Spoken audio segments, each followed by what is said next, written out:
Hi, so sorry. This is part two. I got interrupted on the part one, but I'm going to continue now because I think this is such an interesting thing to comprehend and know that there is in fact a blueprint. Even to know that, I think, is comforting. That there is a map, but it's picked up by our senses. I was just talking about how, on the part one, how we could be born here and our real destination is down here, and we're already at, say, in our 20s over here.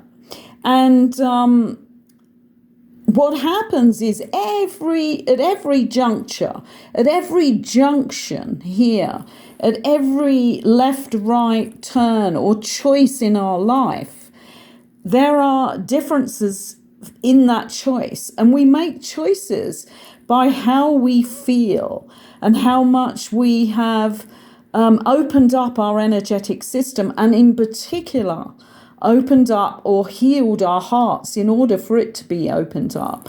And so we can end up over here because what's really our destiny is down here, because we didn't make the choices on the higher levels. And maybe we go up here because we're chasing the money. We may be going up here because we're chasing fame. We may go up here because we're hanging on to one person in our life and we keep following them, or we're led by them in a lustful way, sexual way, or whatever. It can happen on every level, can't it? We know that there are all of these things that lead us in different directions. And as we live out this journey, we are responsible for every decision here. You know, like, look at how many there may be 3 or 4 decisions here that could be, or choices that could be made that would lead us down here to our destiny. But there are also maybe the same amount of choices that would lead us over here to a very wayward life, or to addictions, or over down here would lead us to being involved with very uncouth people. There are many, many things that we choose from within ourselves. So this is really a complex journey, isn't it? It's not just that you're born and there's only one choice and you just, walk out of the door when you're old enough to leave home and there was only one choice. There are always lots of choices and lots of things. And there are quite often on these journeys here into each different little area of our lives, there are karmic debts that need to be repaid as well. So we may have to meet up with certain people, and we might leave home here and then go over here, because we really do need to be very kind to a person over here and take them into our house because they have, say, nowhere to live and we have a karmic debt to owe. That's a very simplified version of paying back karma. But we may, as we go on this journey, and when we were over here where we met very uncouth people, we could earn karma where we don't have blessings coming, but we indeed, in this one life here, from this birth here, we are incurring more and more debt. And so things later, we might go straight along here and live quite a straight life after that. But down the line, and it can be one day later, 1 month later, 1 year later, or 1 decade later, it all has to be paid back. So maybe our business is run down now because somebody else in town came along who we owe a karmic debt to, and they open the same sort of restaurant, say, and theirs is successful and ours isn't. And it can be just down to karma. So this is not just about a very straight line, is it? It's complex. And it's so important to understand that it's led by our higher values, our heartfelt concern for the whole collective, which is where we are going now. So even though people may think, well, I'm not bothered about anything like that, I'm just going to make as much money as I want, I'm going to have everything I want, I'm going to give a little bit to charity every now and again, but I'm really out for myself and my family. And in past lives, that could have been, and I think it very much was, certainly if we go back the last couple of 100 years, that's how it's been lived out. And now is different. This is the one big thing that people need to understand. It's different now. It's different because we are in a different role this lifetime. All of us have missions to activate. We are here to lead the collective into the new world of peace, equality, and heartfelt living. This isn't about giving to charity. This is about, finally, that if one man lives on this earth who is starving, you cannot have billionaires and millionaires. This is about truly loving as the one people, the oneness.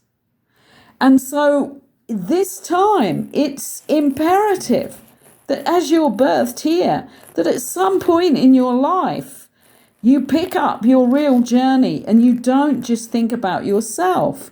And we are at the point at this time in our society, in our world, that all the healing is out there for you.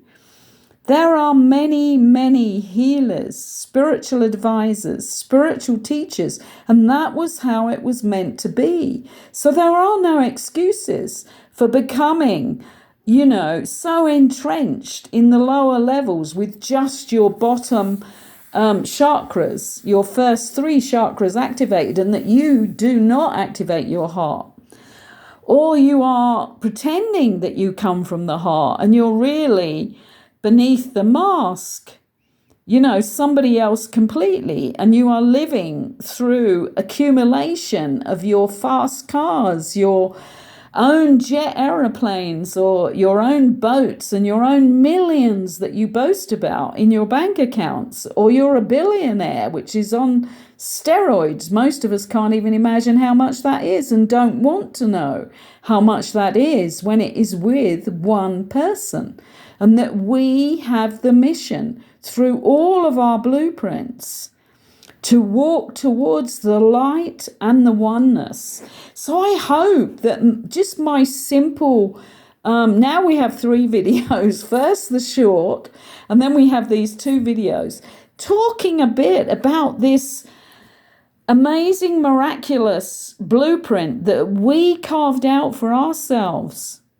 We wrote it in our energetic force that we have before we incarnated. And you may be miles off your blueprint, and you may know that in your heart, but you are not still connecting with this. Most of us have needed a lot of healing. Myself, I wanted to heal myself, and so I looked for all the healing techniques that would heal my shadow self that came from the pain from the parents that I chose. But it made me stronger. It made me so strong on my path when I did that healing. But when I found the techniques, I then began to work with others and have helped thousands of people all around the world. Not to make money, not to lead them to the most spectacular fame or the spectacular collection of toys. What I am teaching people is to live their best heartfelt life with the happiness that brings, the ecstasy, the bliss, because all those things don't come from the toys and the corruption and having more than others. They come from the humility.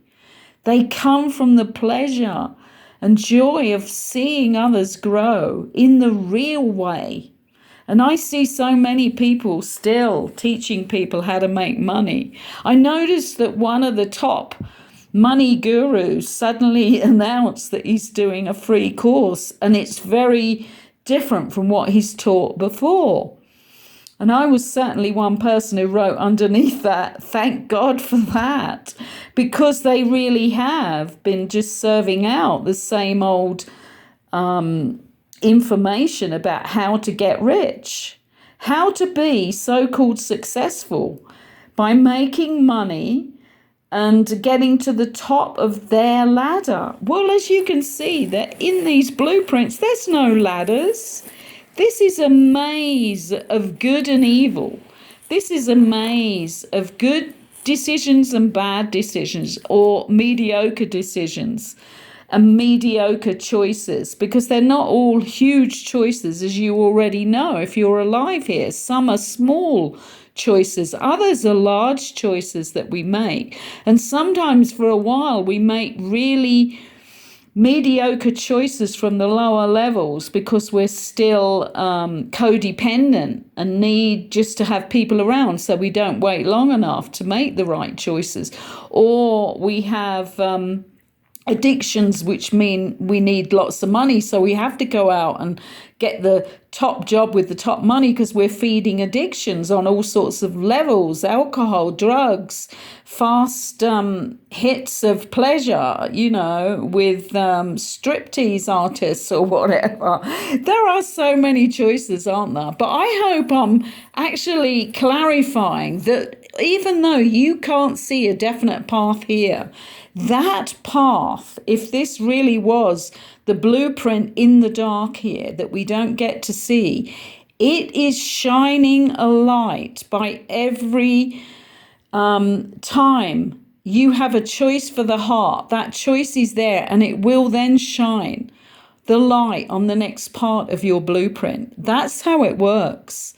The soul and the heart, the connection to the soul and the energy of your full open heart that you have healed will lead you to be able to know when that crossroads come up, say over here, that's going to start leading you back down here. You will feel the energy from it, from your heart. If you have healed your heart, you will feel it from your soul and intuition, telling you that that's the right decision to start the journey down here this way. That one choice on that crossroads is right, and not this one to go over here in a completely different direction. So hopefully this clarifies. I may end up doing a third video on this at some point, but hopefully you understand what soul blueprint means, at least on a basic level now. Thank you for listening. And if you like this level of what I'm putting, the information that I'm putting on these videos, please give me a thumbs up and give us a like here. And if you want to be notified of new videos, then you would need to subscribe, which is totally free. And thank you for allowing me into your sacred space today. Bye for now.